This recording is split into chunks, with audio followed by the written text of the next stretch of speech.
I said I love you in the morning, but I was only half awake.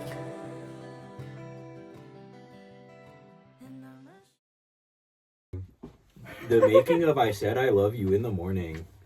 There we go. Now it's recording. Hello, future us. Woo! This is an everyday activity for me. Was this the right time?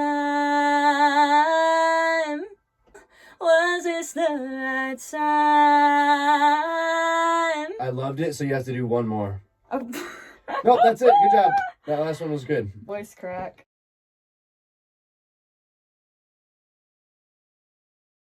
Bad. Bad. Bad. Bad. Bad. No, I just wish I realized. I'm way overtired. Bad. Bad. Bad. Bad. Bad.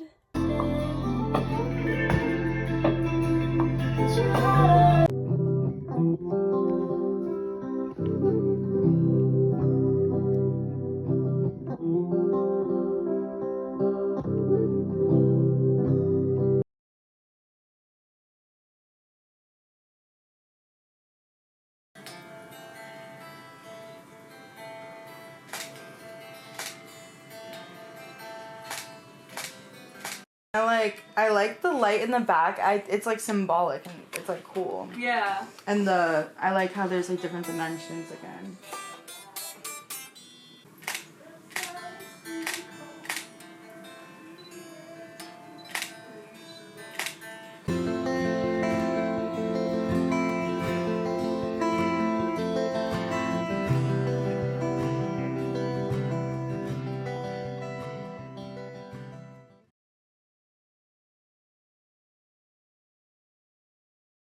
It was a totally embarrassing story about when I said I love you to someone in the morning, like when you're like half awake.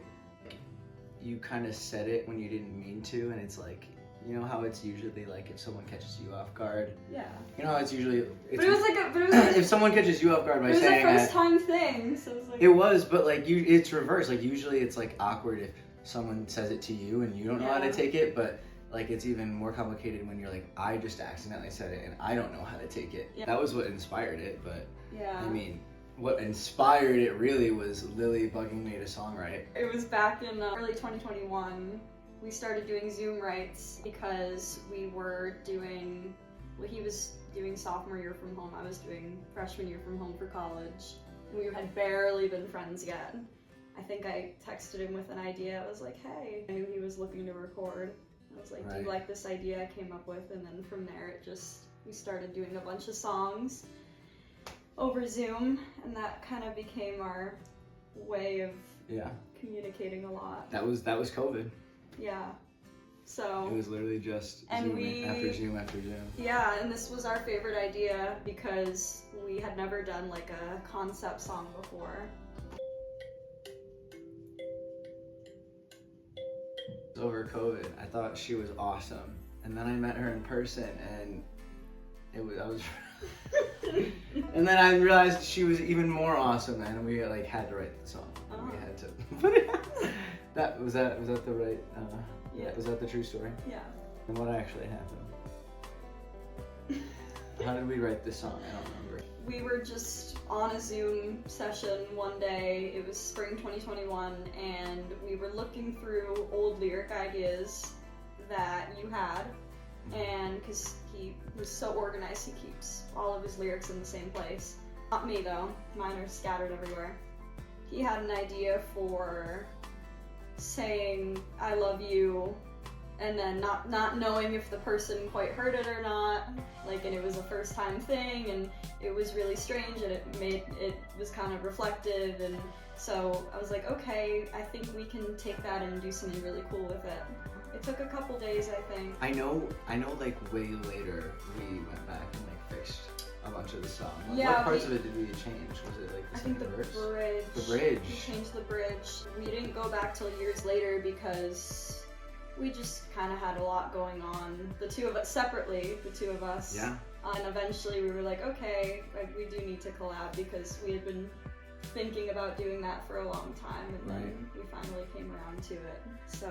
And then when we finally got to it, we started it like forever ago. 2023. Yeah. Mhm. And it was awesome. Honestly, we came to Nianto to do the vocals, which was super cool. I can really tell the difference. Like, got to like do a bunch of stuff with our friends, like our good friends Teddy Holly and Xavier Sharp, and probably a bunch of other people. Sam Del Fabro, I got to hang out with him and do the bass.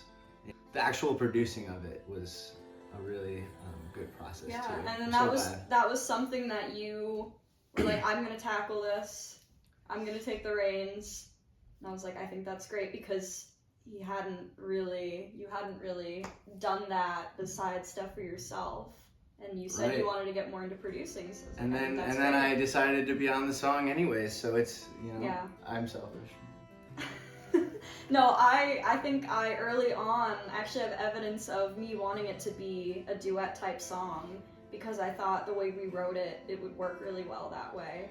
Genre. It's a synthy folk pop. It's a combo of what you and I are doing, because I'm more on the folk pop end, you're more on the synthy indie pop end. I mean, for me as a producer, this was crazy. Like, I didn't know exactly what to do because, like we were saying earlier, this was not just making a song for me. So it wasn't just making, what I thought sounded like me. I had to make it sound like at least what you wanted it to be too. Yeah, it's definitely synthier than my typical stuff and folkier than your typical stuff. Kinda. I mean, I do write a lot of songs like that. I just haven't put them out, and you've heard some of the songs too. Yeah. But like just in general, I didn't have a game plan when I went into the production, but it was kind of fun because. Kind of fun that way though. Because I know that you wanted to match that Lizzie McAlpine vibe. Yeah. That's why.